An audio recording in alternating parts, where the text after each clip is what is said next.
Well, welcome to the Hospitality Playbook, your go-to space for real talk, real stories, and real strategies from the world of hospitality. So take a seat, get inspired, and let's kick off today's episode. Well, good morning, everyone. How are we doing today? Good. Doing great. Great. Good. Let's go around the table and introduce ourselves so our listeners know who's with us today.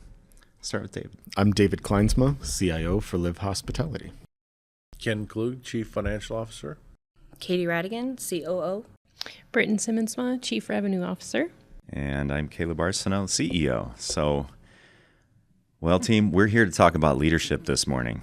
I think it's one of the most important topics in any organization, and it really drives results or lack thereof, depending on kind of how you approach leadership. So maybe we'll just kind of go around the table, and if you guys want to talk about what leadership means to you, maybe talk about what the top 2 or 3 components to what leadership means to you, that'll kind of get us kicked off. Who wants to go first? Well, everybody's looking at me. Okay. Well, here at Live, we like to talk about the Jack Welch 4 E's of leadership. So I'm going to start with the first E of energy. Energy is, when you're a leader, your group is going to mirror you. So you want to make sure you're bringing that energy to the table and being the spark that's setting the fire, that's keeping everybody pushing forward. So if you're showing up and, your energy is at the floor and you're not, pushing yourself even, everyone's going to mirror that. So bring the energy. So David's a big fan of the Savannah Bananas. Yes. So I'm not surprised you have energy as one of your top components to leadership. Yep. And it is absolutely critical. And we'll get into that in detail here soon. But how about anything else? Any other word or concept that you think of when you think leadership?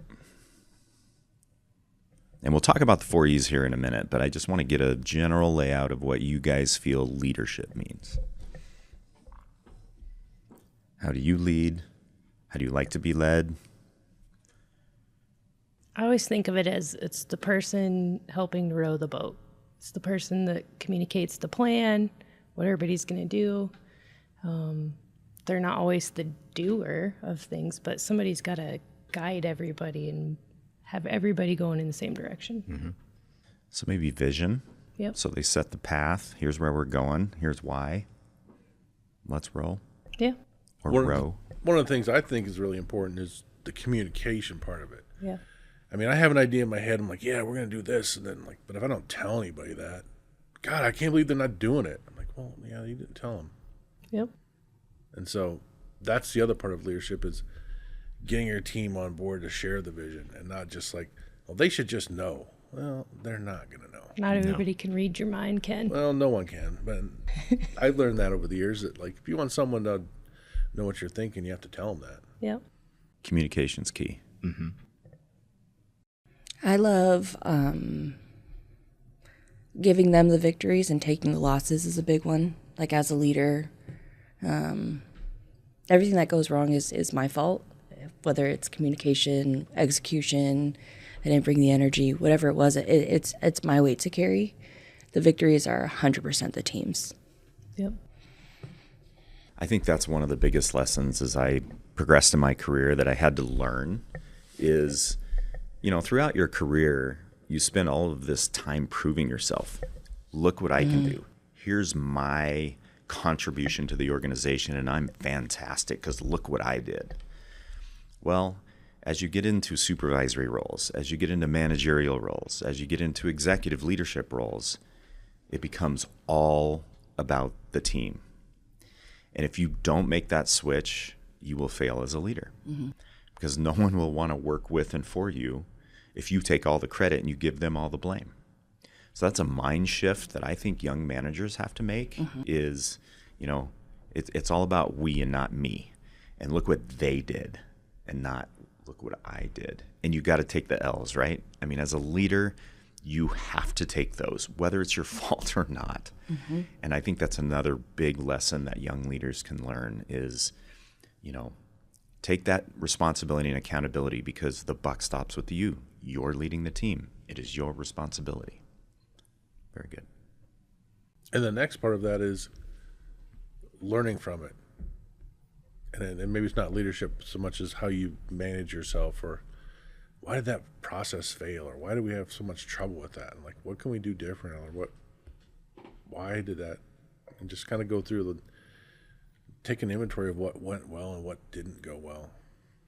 I think that's an excellent point, Ken. You bring up the concept of debriefing, right? In the military, after a mission, you debrief. You go through what went well, what didn't, and some of the most critical components, and in my opinion, the most important component to debriefing, to have an actual well-executed debrief session, is the stripes have to come off. Meaning, and it's really hard to do because organizations are stratified, right? They have people that are in charge, and you have mid-level, and you have supervisory, you have frontline.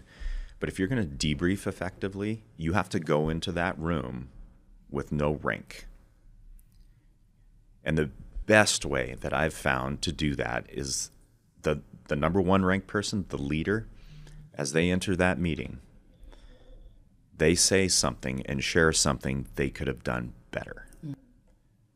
So you have to disarm the room and the group by saying, next time I could have done this better. I should have executed better here. Admit fault. Show that you're vulnerable and show that you make mistakes, because we all do. And I think we've all worked for people that have a hard time admitting that, saying, I made a mistake and I'm going to do better next time. Because leaders are generally very, very, very much A-type personalities, right? And they never want to be wrong. But the fact of the matter is if you're a leader, you're often wrong. And admitting that is really, really important. And I think that builds trust with your team.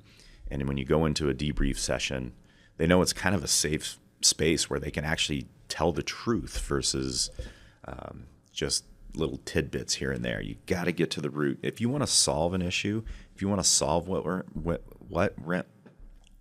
I haven't had enough coffee. What went wrong?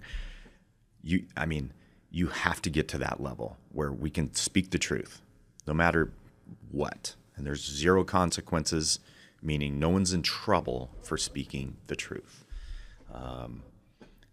So that's a huge one, Ken. I think getting an effective debrief is critical. Anything else about leadership? Do you guys have a story about maybe an example, and you can leave any names out, especially if it includes me, of poor leadership, and where maybe you thought, this probably wasn't the best way to do it, and maybe it just absolutely crushed you, like it demotivated you? Well, before we go too far away, he was talking about speaking the truth earlier. And I think something that's key is encouraging the candor between your teams, not only in those debriefing sections, but in the brainstorming, in the whatever else, and to strip away that fear of, them saying the wrong thing, or, disappointing you or making you mad, or whatever it may be. But just allow everybody to express their mind clearly and truthfully. Yeah, we preach candor across the company. It's hard to do. People feel like, and I think it's society's issue in general, they just feel like they can't speak the truth if it's not going to be popular or if it's not going to be well accepted, because no one wants to be criticized. I mean, we all want to be praised and not criticized, so that's just human nature. But there's a way to deliver that. You can have candor in an organization, and you can deliver bad news with love. You don't have to tear people down. You can, the delivery matters. How you speak the truth matters. So any examples that maybe the audience might be able to identify with, that examples of maybe leadership that fell a little short? I've got one. I'll start it. Maybe this will jog some thoughts for you guys. So I work for a person who it became a habit. It became an agenda or a cadence that I got used to, that about 9-10 p.m., sometimes 11 p.m., there would always be emails that would start coming through. And those emails were always disparaging. And they would start off with tearing down me as a manager or as, a colleague. So, of course, as you start reading this, you're just like, oh my gosh. And then it would get into some actual constructive criticism, I would call it. Probably things I needed to hear and things that would actually help me get better as a manager. And then it would always end with, basically you're a dumbass, if I could be so candid. And those emails were repetitive and daily, and sometimes multiple times a day, but they would always come between 9 p.m. and midnight. And that was when this person decided they wanted to, I guess, decompress and get their thoughts off their mind. And what it did for me is it eroded my confidence in the organization to the point where I would come to work the next day and go, you know what, if I lost my job today, I'm good. Like, it might be a relief. And it wasn't because he wasn't helping me, because I do think, as we progress through our careers, we're always learning. Sometimes you learn what not to do, and sometimes you learn what to do. There's two ways to learn. And again, there were nuggets in there that were like, oh yeah, okay, I get it. That was constructive. I can get better from that. So that was something I learned, little bits of what to do, but also large portions of what I try not to do, because those things are just demoralizing. And as it gets so repetitious, you're like, I'm done. Like, if I get fired tomorrow, I'll actually be happy. That'd be quite a relief. Right.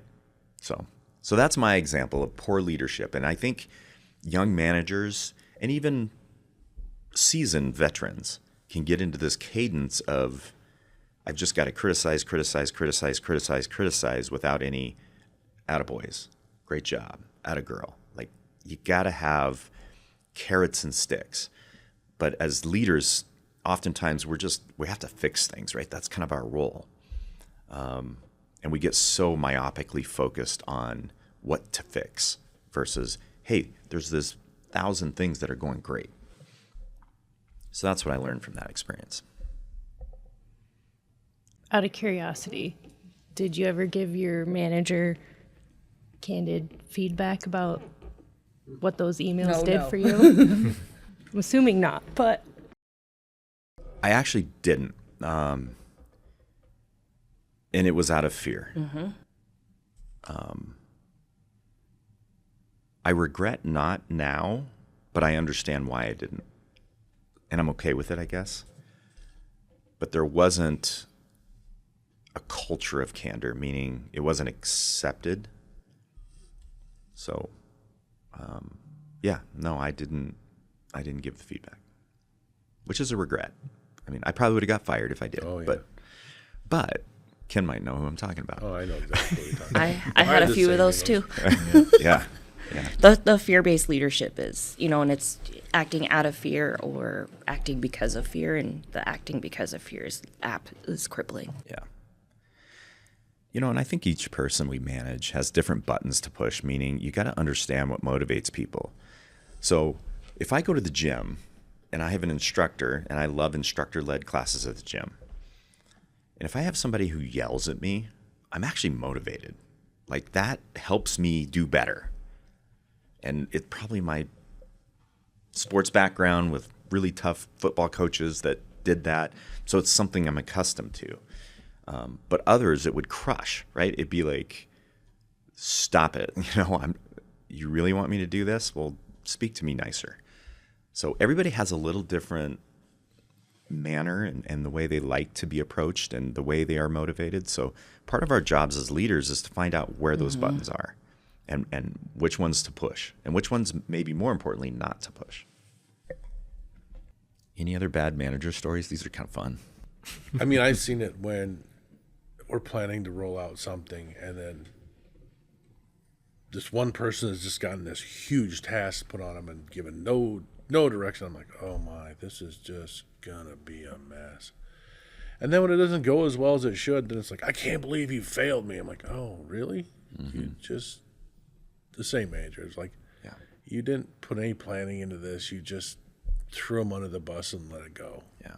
I'm like, man. And that goes back to Katie's example of, it's my fault with the loss, right? That Right. particular leader He would never never lost take once. the loss. It was always someone else's fault. Yeah. And I'll tell you, and you guys know this, and I think you share this, like one of my biggest pet peeves is someone that deflects blame and doesn't take accountability. Like if it was your fault, own it. We can get through it. We'll overcome it. But if you deny it, that tells me you're not ready to fix it. I'm going to kind of go off Ken's example here and tell some stories about myself. I've learned a lot along the way. So in IT, a lot of this is project-based. It's one project after another, sometimes repetitive. Oftentimes it's very new things you're going down the road. And I'm a very nuts and bolts person, black and white. I like getting in there, rolling up my sleeves and doing it myself. And, I've had that mindset for a long time. No one can do it better. And it became very difficult in the early days where I always was trying to do it myself and not allowing others to take on the task or be highly critical of them when they do take it on. And, out of some necessity due to the growth of LinkTech, I had to start passing that off. Well, I started doing what Ken said, where, here's a project, here's the end result I want to see, and I just shove it off on them. And of course, things don't go perfectly well in many of those cases. But I've learned myself that I've had to adjust because of too many of these different projects. And instead it's teeing it up for the team. It's making sure that from the onset, they know what is expected, where they're going to go. Here's all the little pieces and nuances I've put in place for you. Here's the end result, and then do regular check-ins as time goes on. That's a much better use of my time these days to ensure that, a project stays on task and allows me to balance so many all at once and divide it amongst different team members. It also gives them the power and some leeway to execute and make some decisions there in the middle as long as we get to the end goal, but then they understand of, different things that we want to hit along the way or different expectations, of the implementation. So there's my story. I've grown and learned as time goes on, and I think we can all say that. The one thing about delegation I like to say is it's not a fire and forget missile. You got to check up on, hey, how's this coming along? How are we doing on this? Hey, here's the one thing I thought about that you need to look out for because it's going to be a problem if you don't address it. And instead of just coming back 6 months later, I'm like, boy, you really didn't do a very good job there. You got to check up on them. You got to keep them going. Yeah. And I think the approach you're talking about appeals to the vast majority of people. So when you're working with a little bit larger team, certain people you can say, here's the project, get it done, go. But if you're working with a number of people, if you do that, you're likely to fail, right? You have to give the why, the path, the vision. You got to check up. You got to do those things. And most of you work with large teams, so you have to almost play to the lowest common denominator, if that makes sense. Meaning, whoever's going to need the most explanation and vision and poking and prodding and motivating, you got to play to that so that the actual objective is achieved. And you're right. There are certain members of the team that are, and they're likely in a role based on that, but they're able to, think on your wavelength and get to the end and do all those different things. But yeah, you do have to play to the majority. Or you've worked with them long enough so they know how your brain thinks, and Yes. when you give short instructions, they can, I know what David means by that. I can run with this. Yeah, you do find a rhythm with people, right? In terms of how they need to be motivated or how an objective needs to be explained or that vision needs to be laid out. You learn how they best receive it. And I think that's part of the magic of our team. And we've all worked together for so long that we kind of know each other, the good and the bad, so that we can see past the bad to get to the good. So, any other bad manager horror stories? Did you share one, Britton? I'm sure it's because you've only worked with me, so that's you don't Or have any me. bad stories. Or you. That's right. No, so actually, because I've been with Liv for so long, and I think I've felt it the whole time that I've been with Liv, with all of my different managers. Like when you were talking about the candor earlier, I've always had that. Yeah. Like when Katie was my manager, whatever it was, I would just call her and we'd talk about it and we'd figure it out. I don't think I've ever had any fear or repercussions of saying the wrong thing. I do think you had sorry, just to interject. The Yeah. key there is the call. Like, one thing young leaders, new leaders, even senior leaders are really good about is kind of hiding behind a screen. You know, we talk about it all the time, but Yeah. I think there's a right way and a wrong way to really have those conversations, and it's not an email or a Teams message or a text message. Like, Yeah. if I'm doing something wrong or if there's something that really needs to carry like some weight, and I do it with my team too, it's we're going to sit in person or we're going to have a phone call, like, and then we're going to talk about it and not do the rage baiting, you know, it's all the people talk about through the Teams messages. Like, we're just not going to do that. Or spend 5 minutes trying to figure out what was her tone. Were you being in mean that. or nice to me? Yeah. Were you screaming or laughing? Yeah. Don't you guys know that's what emojis are for? But you're right. So much gets lost in translation when it's written, text or email. So, great points. So, do you guys want to move into talking about the 4 E's? David's already talked sorry, I about jumped one. ahead No, on that. you're good. We'll dig deeper into that one, but I guess by way of introduction, the 4 E's that we're talking about are Jack Welch's principles of leadership, and he boiled them down into 4 very simple concepts that are very difficult to do, but very easy to understand. And it's something I've always appreciated, the simplicity of the approach to leadership. I think every leader can understand these, and it is tried and true. I think so often we look for a silver bullet. You know, there's some new age, new approach to something that all of a sudden gets miraculous results. You know, this is an ever-evolving process. Leadership evolves over time. People change. Industries change. But these are tried and true principles that actually get the job done. And if you bring these 4 things to your job as a leader every day, you're going to win. And that's what it's all designed for. It's designed for winning. And why does winning matter? The whole point of business, right? Mm-hmm. To win, make profit. That's why we have jobs. If you're not sustaining the organization, then it'll eventually just die and everybody will go away. Katie, you were just telling a story about a local competitor here that is going through a process of trimming down and laying off team members, right? Mm-hmm.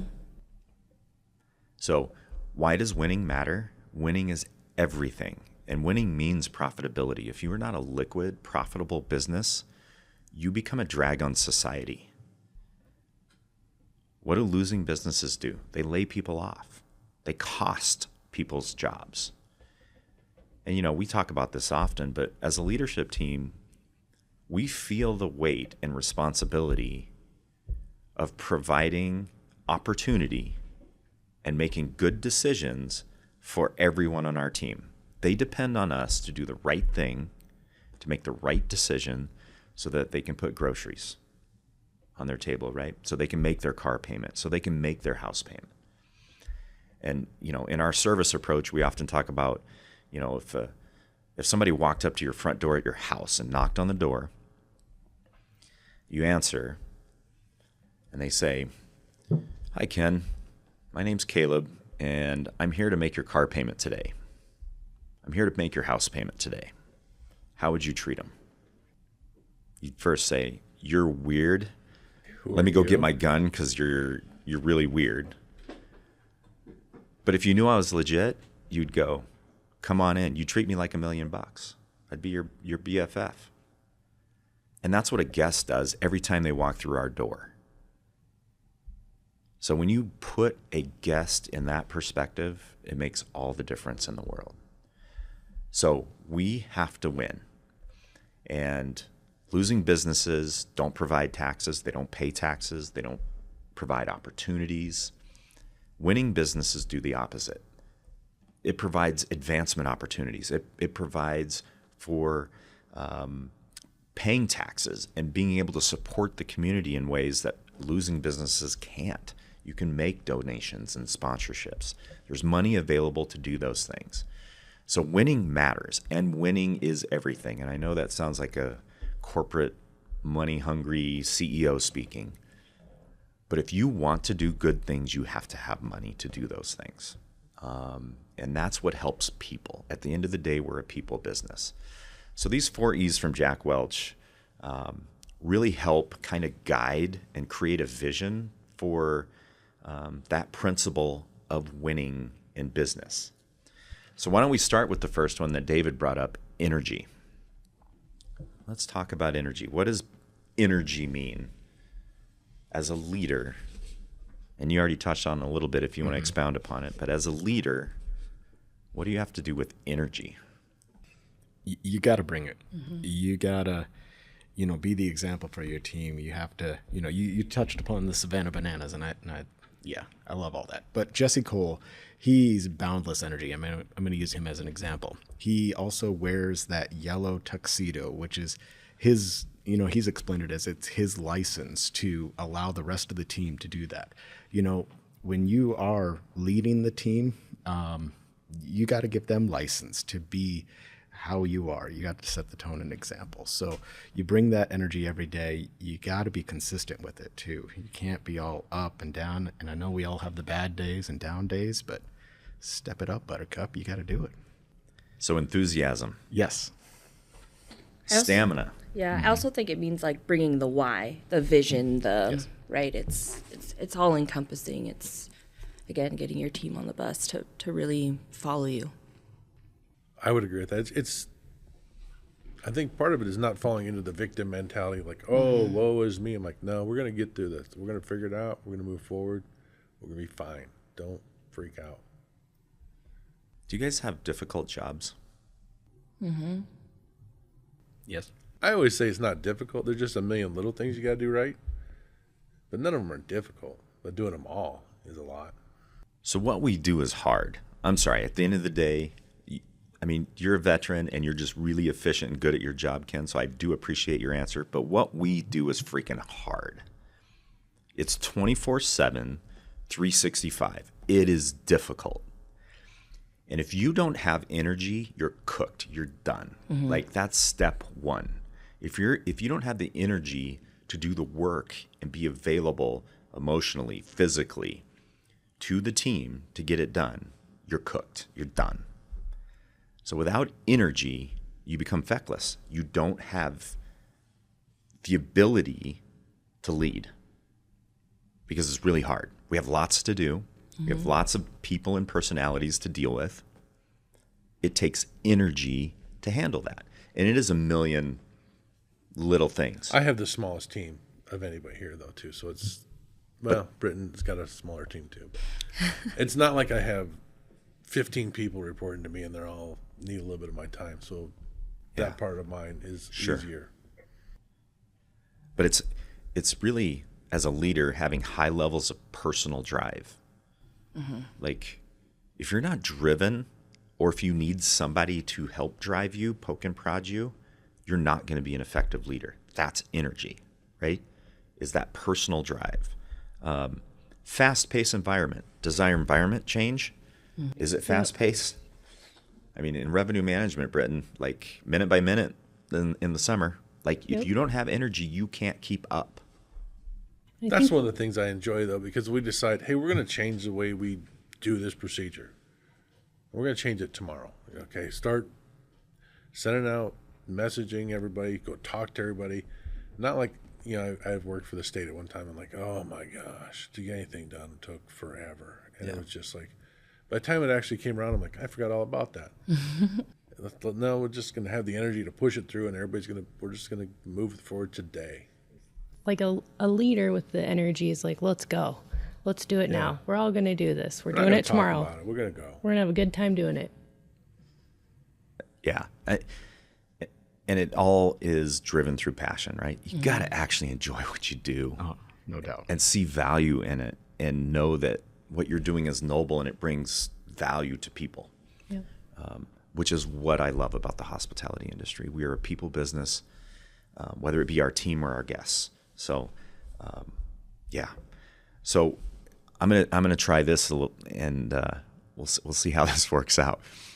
But I think we should go around the table and rank ourselves on a scale of 1 to 10 in terms of energy. Who wants to go first? I feel the eyes all looking at me again. Britton, you're just staring daggers. Okay, I'll go. That's what happens when you sit to the left side. Yeah, right. Yeah. Taking your seat next time. From energy, and I think a couple of the other ones, maybe I'll rank myself lower, but I think for energy, I'm pretty good.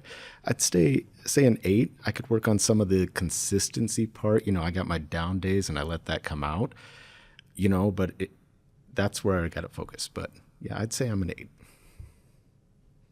I'd probably be about an 8. There are days that I get more done than other days. I'm pretty good on energy, not to like toot my own horn, but that is like one thing I know I do feel every day the You're a weight. 10. I totally feel the weight every day, and I just feel like I know there's so many people relying on me, and it's infectious throughout literally the top of the organization to the bottom. So I'm 9.5. I'm going to go with 8 as well.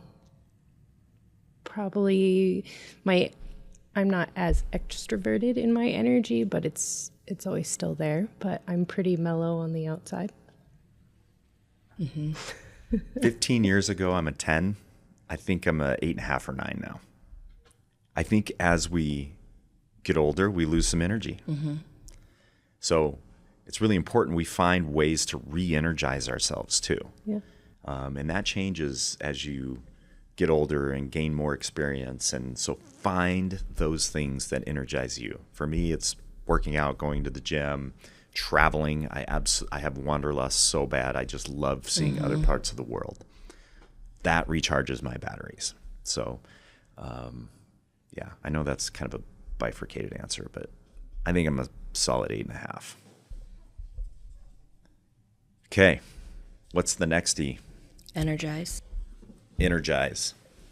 So we have energy, now energize. What does energize mean? Giving it to your team.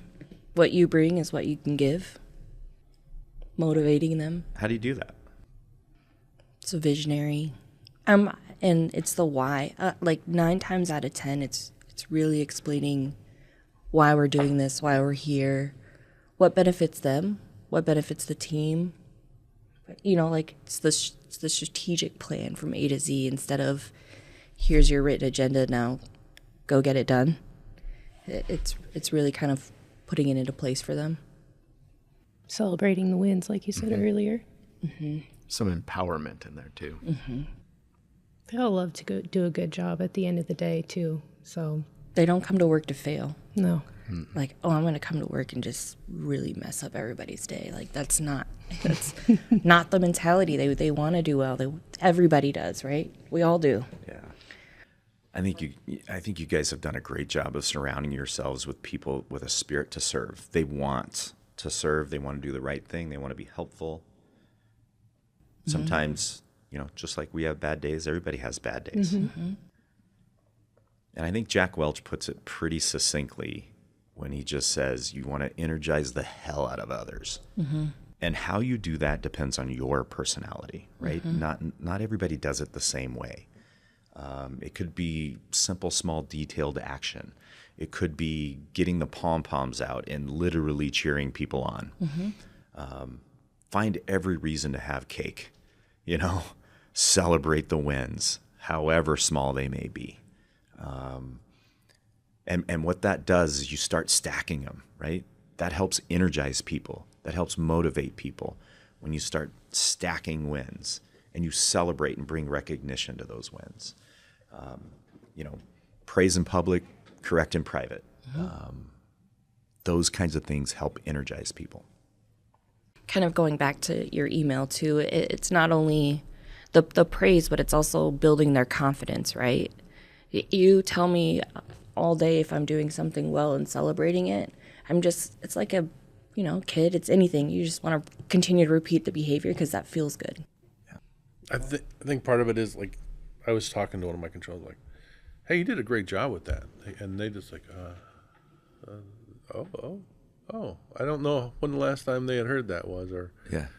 and I'm like, no, you did a great job on doing this. It's like, way to go. And I think as leaders, we fall into that trap. Again, we fix problems, so we usually dwell on the negative.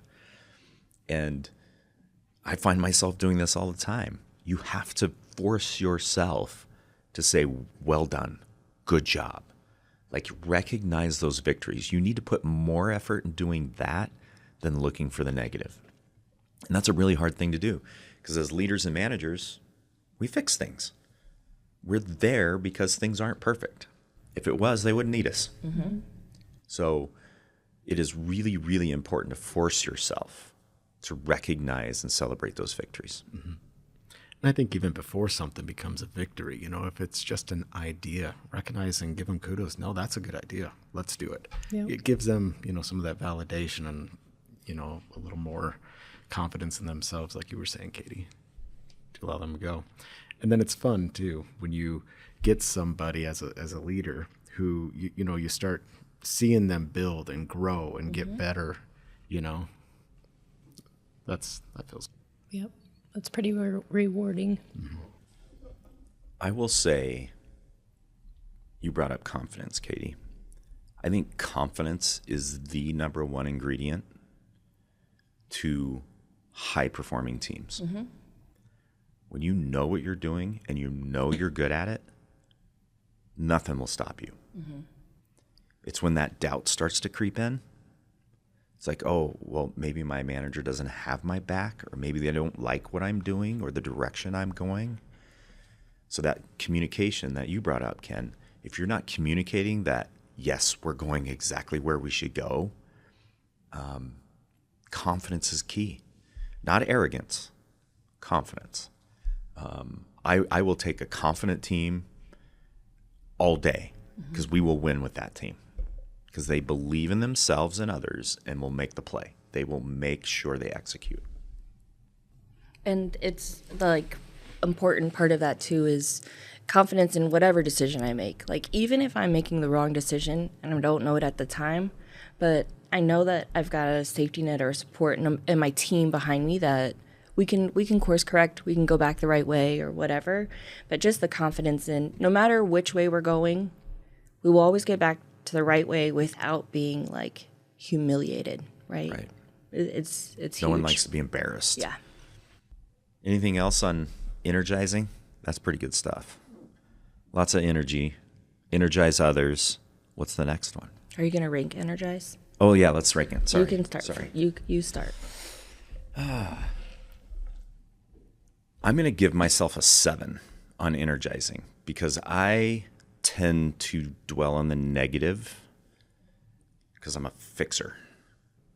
I'm also going to say a 7, not only because you said it, but I was thinking it beforehand. It's Copycat. no, really.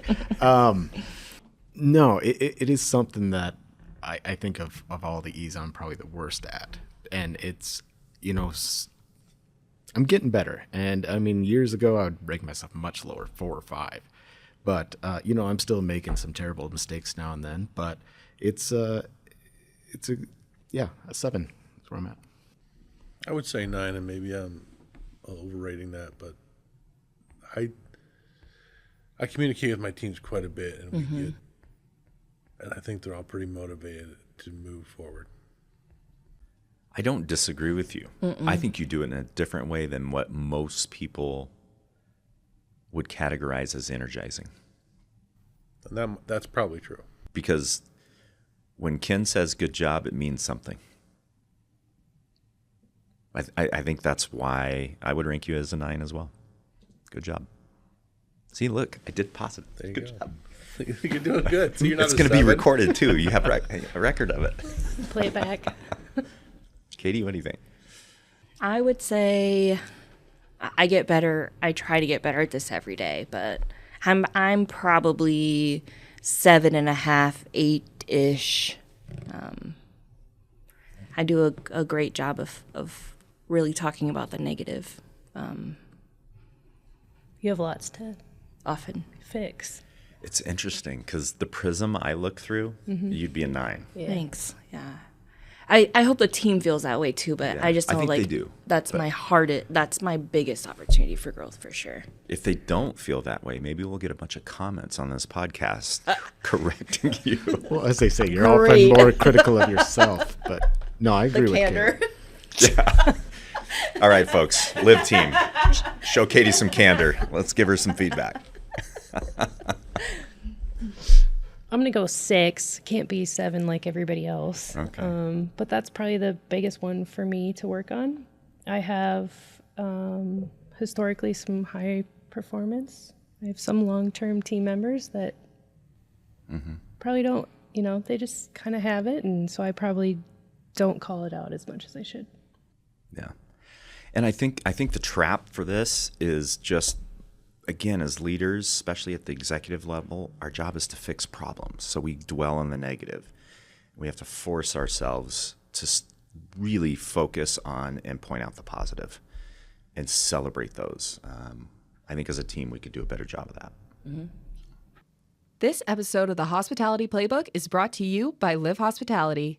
Did you know Live Hospitality operates 13 hotels, 4 premier resorts, and a portfolio of standout restaurants?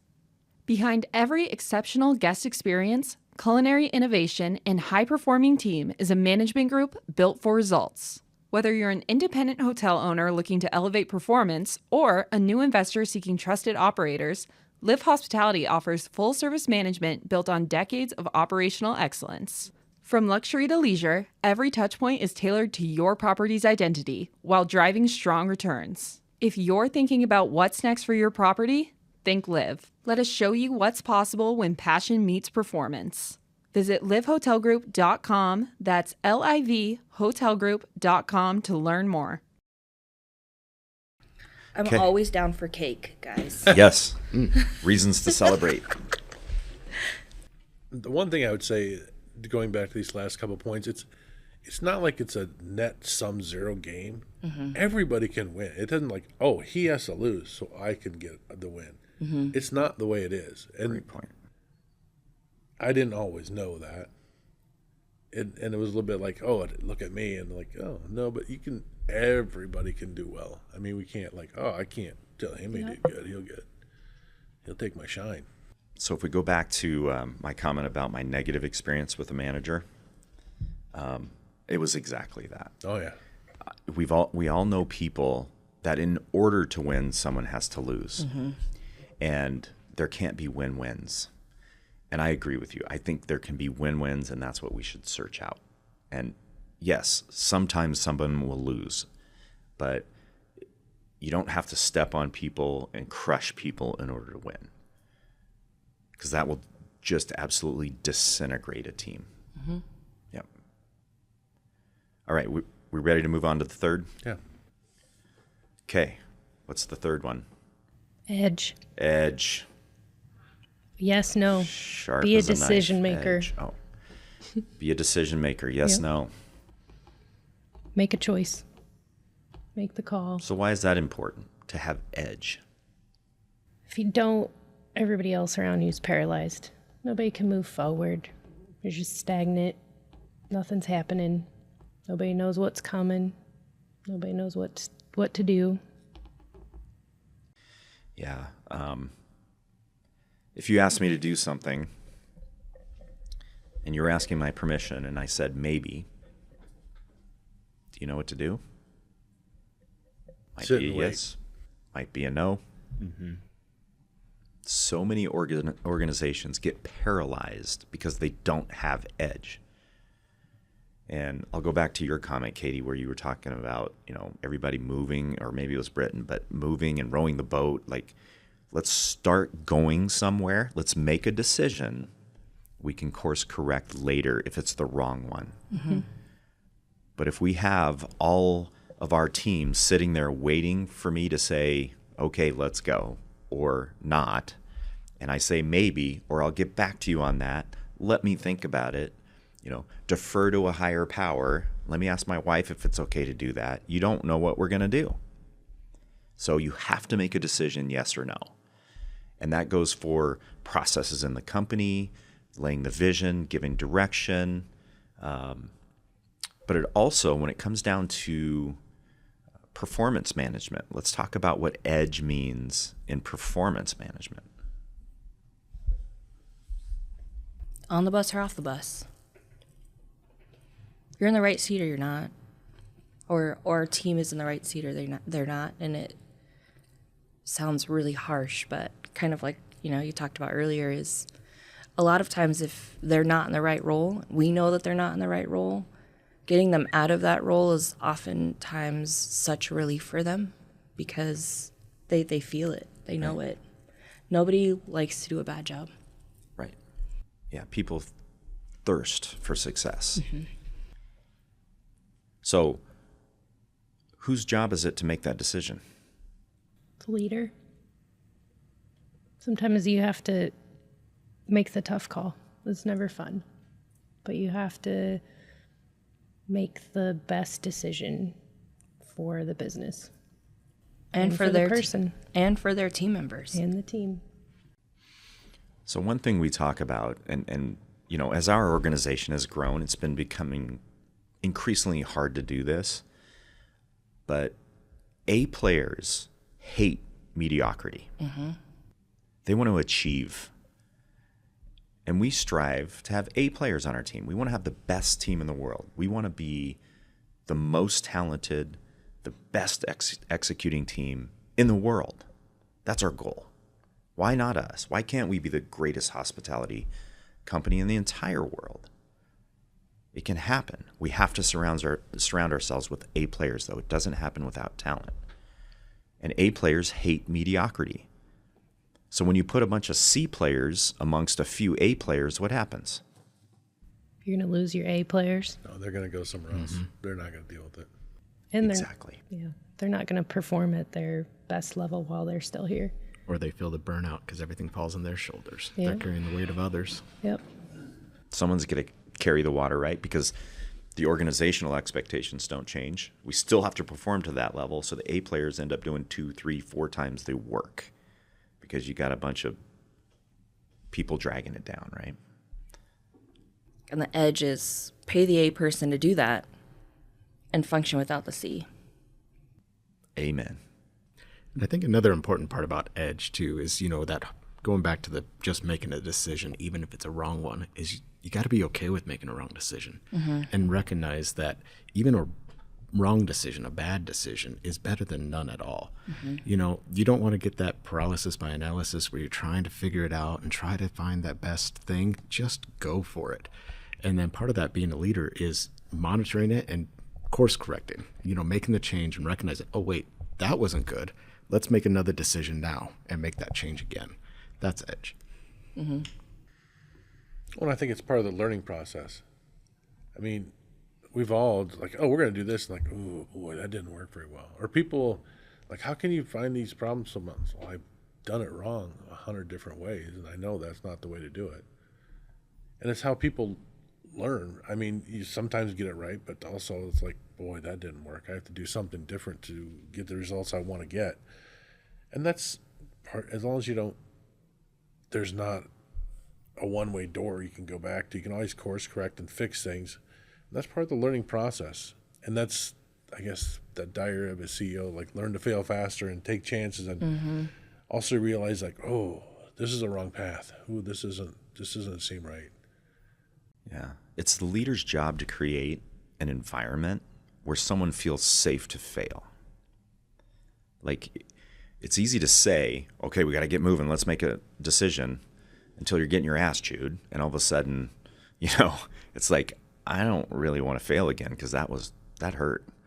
That was tough. So the leader's job is to try to create an environment. And it's hard because we don't want to fail. We don't want to make mistakes. But Katie, a couple managers meetings ago, you had a topic on failing forward, meaning let's try something. Nothing ventured, nothing gained. And let's create an environment that actually supports failing forward. Mm-hmm. That it's not a death sentence. It means we were trying something. We're being innovative. That's a really important part of leadership, is to make sure the team has the ability to do that in a safe environment.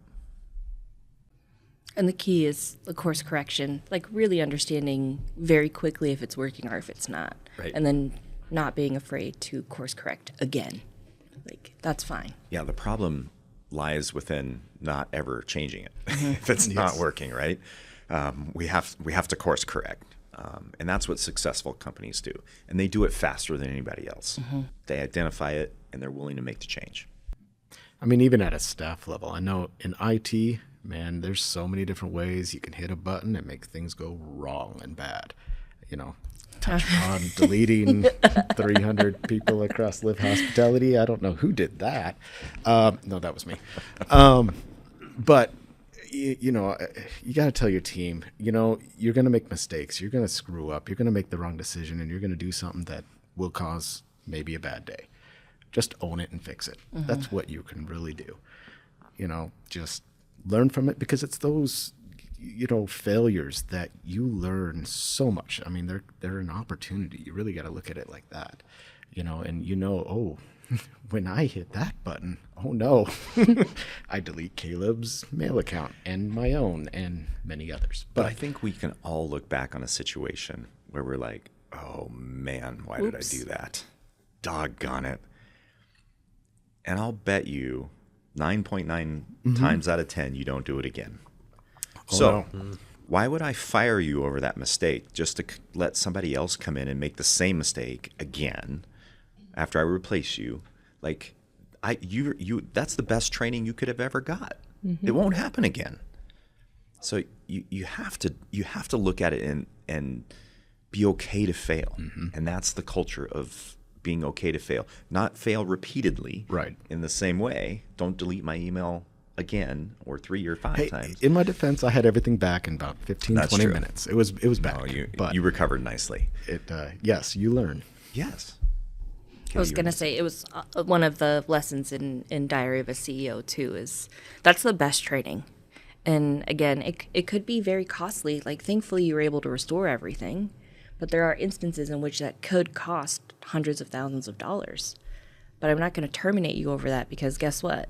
It'll never happen again. It just won't. Agreed. And I think edge is one of the 4 E's that people struggle with the most, because you end up in conflict, right? You have to make a decision. So I become conflicted. And if you shy away from conflict, you're going to really struggle with edge. And those leaders fail.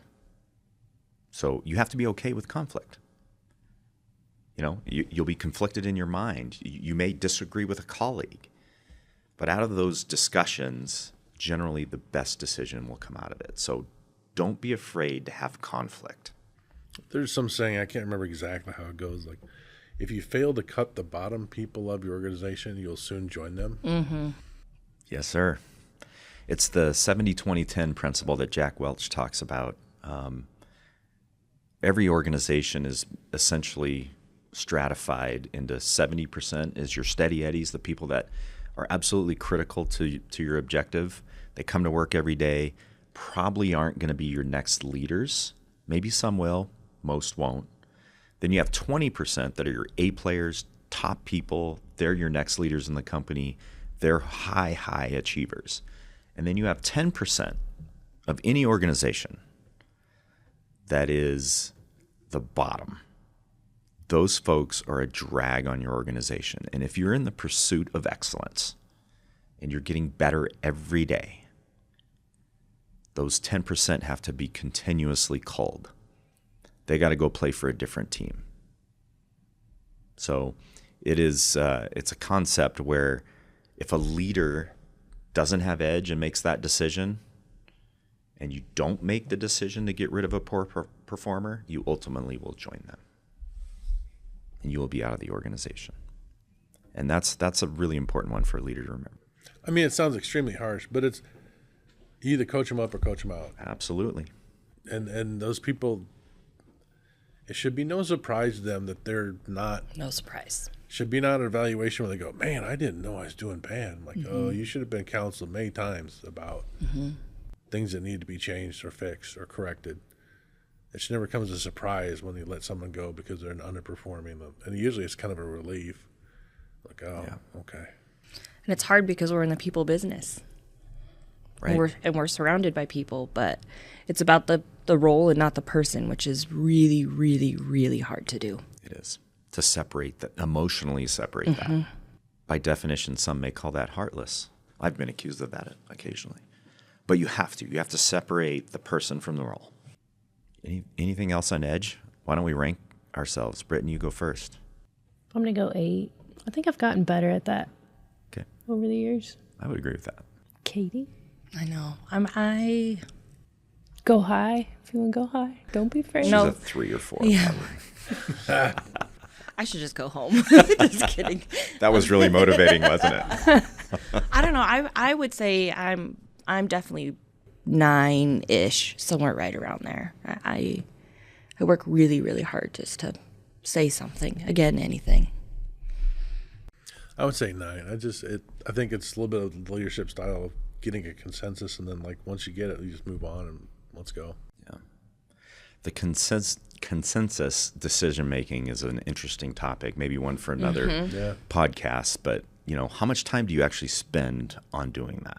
You know what I mean? Like, you want to bring people in and let them have ownership in it, but you got to decide at some point. Like, you can't. It's not a democracy. Oh no, it's not a long process, but I have a small team, and a lot of them are pretty experienced, and I like to sit down with them. Like, they bring up some good. I'm like, oh, I didn't think about that. They do it every day. There's a difference Right. when you talk to the people who do it every day. Yes, So, but anyway, I do okay at that. I think. I would agree. David? I think I'm up to an 8.5 anymore. Again, something I've struggled with in the past, but I've gotten a lot better, mostly out of necessity. Just so many. I mean, we're up to nearly 1,000 tickets a week now, and you can't dwell when there's that much coming in. Got to decide and go. You just got to go. I think this is probably my strongest E. I would probably say a 9. I was going to say 9.5. Isn't it interesting how we all throw a half in there? Or I don't, ish. I don't know where you So guys are getting those. psychologically, it's like we're trending up, right? It's the point of I'm here, but I'm trending up. So I'll say 9.5. We got the final E, and the most important E out of all the E's of leadership. What is that one? Execution. Getting Execution. it done. Just get it done. All the 3 others are very important, but if you don't have the 4th, All for naught. yeah. Yeah, what's the point? You've literally wasted your time. Yep. It is solely focused on outcomes. Execution is you got it done or you didn't get it done. It's very binary. It's not almost. You either got it done or you didn't. And it is the most important E, because everything that we do has to be focused on an outcome. And you have to have energy. You got to be able to energize the team around you to do it. You got to make decisions and have edge. But at the end of the day, you have to execute. If you don't execute, it's all for naught, which can be pretty demoralizing. If you're self-aware, it is. I've also seen people that they work 50 hours a week and they get absolutely nothing done. Yeah, I think I know who you're talking I about. bet you do. We had an associate long gone from the company, but I mean, they would literally sleep in their office. Literally sleep in their office. They worked all the time, 100-hour work weeks. I mean, ridiculous. And they got nothing done because in their eyes, the value of being in the office and being available to the team was execution. That was their sole job. So the leader of that person did not do a good job of setting the priority and objective. It was not very clear for them. So that person valued executing on an objective that didn't matter to the organization. Like, I don't care if you work 100 hours a week. I really don't want you to. Give me a good solid 50 hours and it's super productive and I'm super happy. Mm-hmm. Don't confuse activity with efficiency. Yes. Or productivity. Or productivity. Yeah, that's a better way to say it. Mm-hmm. We had someone that was very much that way, and I'm like, oh my gosh. I can't believe I didn't see that sooner. And it's because the leader valued that, and the leader would champion that in front of the other teams. That was noble, and it didn't achieve the objectives of the company being profitable, right? It just made him burn out. It made him essentially feckless. Like by hour 80, he's just like, worthless. Really. Long before that, probably. Literally. And then the errors worthless. would stack up and things would happen that shouldn't have happened. And I'm like, yeah, I know why. It's unsafe. It's terrible. So execution is getting it done. And I always joke with people, if you can get done in 10 to 20 hours a week, great. If you execute at a super high level and you deliver results, work part-time. The hours really don't matter. It's about the outcome. Mm-hmm. And I think as a company, we do a good job of laying out what that priority of the outcome should be and holding people accountable to the execution of that outcome. That's what matters. And without execution, there's nothing.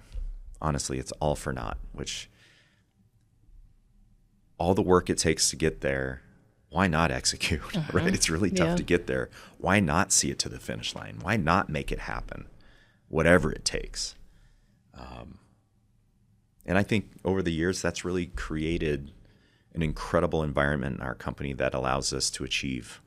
I think we're agile, we move, we can make decisions, we go, we can course correct, we do all of those things at a very high level, which allows us to really focus on those outcomes. Mm-hmm. And when we don't have the desired outcomes, it's because we didn't execute somewhere down the line there, right? We tripped and we missed. And we got to call it out. Mm-hmm. And we got to fix it. And that can be the fail forward the first time. Maybe not the second or third or fourth time, but it's the fail forward the first time because that's how you learn and gain experience. But execution is number one. I think I want to reiterate a little more about prioritization and task saturation. Going back to what they were saying about, just being busy, I think everyone in a leadership position has to find their system to properly prioritize. I'm a list person. It helps me to visualize it. But whatever it is, there's other strategies of, if you had only 2 hours in the day, what are the most important things you got done in those 2 hours? Getting it done isn't clearing your list. It is doing the things that you're required to do here and now. The top priorities, coming back to your primary focus, whatever that is.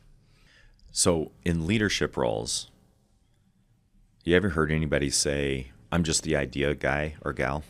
Mm-hmm. Just the idea person. Okay, that's great. Really doesn't matter if you don't get it done. Like, I don't want dreamers in leadership. I want people with vision, but I don't want dreamers. I want doers. I want people that want to get it done. Because at the end of the day, that's all that matters. The other component to it that I think is really important is people that execute consistently hold themselves and others accountable. Mm-hmm. It bothers them when it's not done or if you fall short, right? Competition flows into that. If you're a competitive personality, generally it bothers you if you lose. If you don't execute, don't get it done. So we try to surround ourselves with people that are competitive, that want to win, that have a thirst for winning, and hold themselves accountable.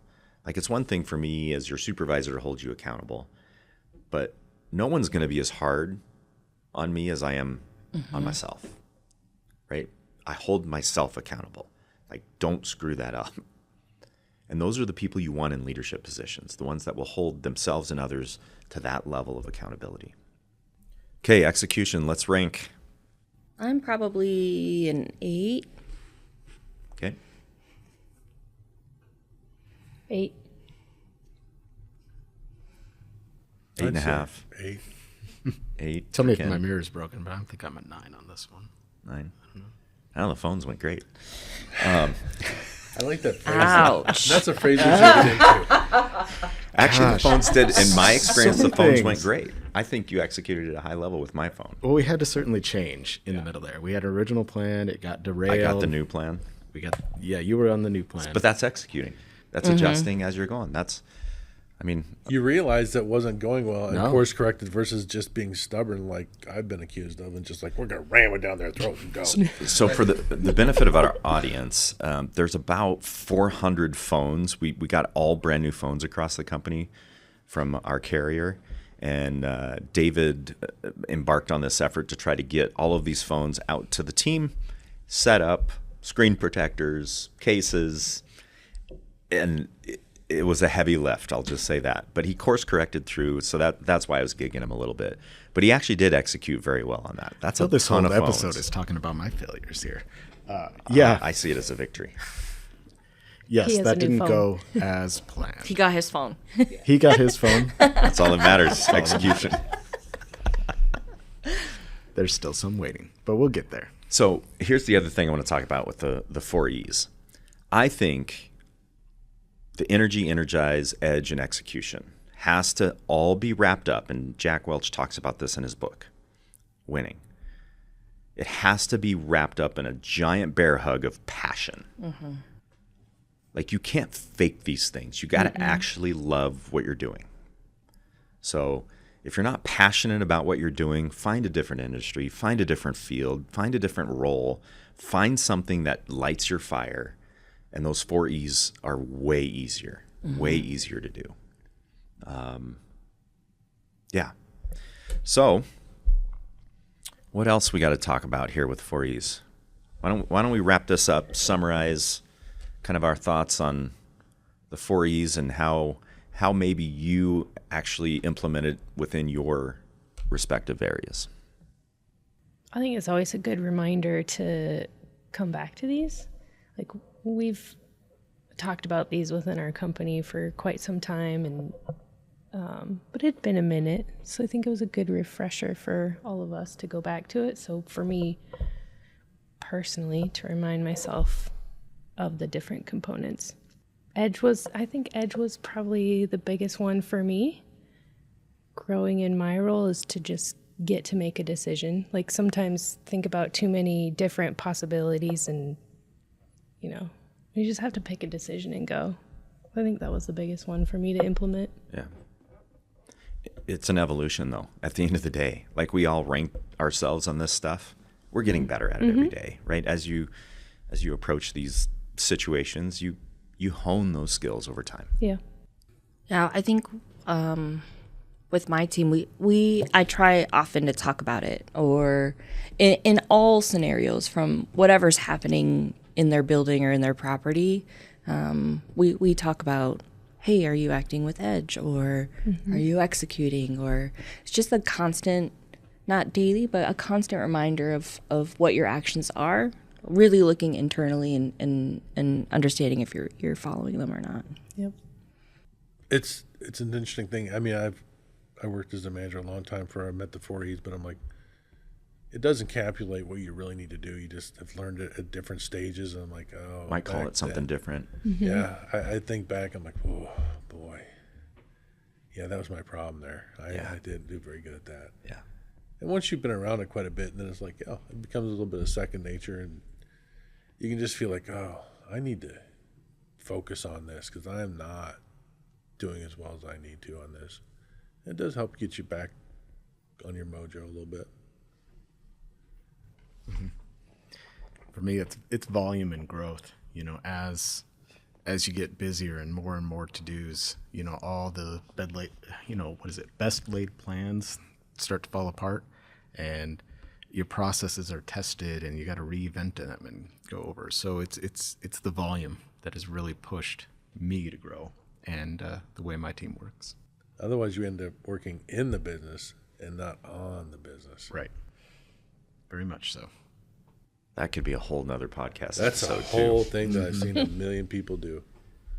I guess for And me, I've done it myself. to kind of sum it up is, I think we talk about rowing the boat in the same direction and making sure that all of these principles kind of align. And for me, that's in our performance reviews. So when we review the performance of our management team, the 4 E's are actually graded. So we actually rank them in a 70-20-10 method. It's very simple, but it forces the supervisor to take a look at it and go, okay, are they in my bottom 10, or are they just our steady Eddie, or do they excel in these areas of the 4 E's? So we rank people with energy, how they energize others, how they make decisions and show edge, and ultimately how they execute. And I think that brings it all, the daily reminders, weekly reminders, how we talk about it. The annual review brings it together, where we actually focus on saying, okay, here's how you actually did. So it permeates our organization from the top to the bottom, and I think that's really healthy. I think it helps us kind of keep a clear, concise vision as to what we're trying to accomplish as a company. Yeah. Any other words of wisdom before we wrap up today's episode? We thought this was only going to go about a half hour. I think we went almost 90 minutes again. We're over an hour. Yeah. Really appreciate you guys. Great discussion. Always learn from hearing you guys talk about how you approach things. I think our audience will do the same. I think it's something often not talked about, and I think it should be more on the forefront, especially as we grow and look to motivate and encourage leaders in our organization. So thank you all for your time, and that's a wrap. Thank you. Thanks.